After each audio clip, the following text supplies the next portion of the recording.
Le transport par les voies navigables serait une alternative pour désengorger les routes et diminuer aussi les accidents qui impliquent d'ailleurs bien souvent des poids lourds. De plus en plus de firmes font le choix du transport fluvial pour leurs activités. La solution présente de nombreux avantages. Explication Vincent Jamoul avec David Muller. Au terminal container de Liège, l'activité ne s'arrête jamais. Des camions vers les bateaux, des bateaux vers les camions. La plateforme profite de la saturation des ports de mer qui ne peuvent plus suivre. Nous avons enregistré une augmentation de 2016 par rapport à 2015 de plus 37%. Ça représente l'équivalent de 35 000 conteneurs transportés et qui donc ne transitent pas sur la E313 entre Liège et Anvers. En Belgique, chaque année, 160 millions de tonnes de marchandises sont transportées par les voies navigables. 460 millions de tonnes empruntent les routes en camion. La part du transport fluvial pourrait être plus importante.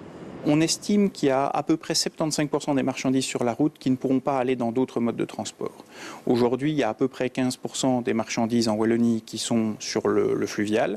Et donc on peut imaginer qu'il y ait jusque 10% supplémentaires de marchandises qui arrivent tôt ou tard dans le fleuve. Contrairement aux camions, avec le fluvial, il n'y a quasiment jamais d'accident, raison pour laquelle 80% des matières dangereuses passent par l'eau. Le coût du transport par bateau est également plus bas que par la route. Point de vue écologie, la comparaison est vite faite. Le fluvial consomme 4 à 6 fois moins d'énergie que le routier pour transporter la même quantité de marchandises et émet environ 4 fois moins de CO2 pour la même quantité de marchandises transportées.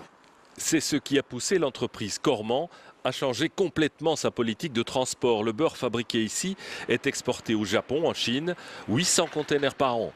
Avant, les 160 km jusqu'Anvers se faisaient en camion.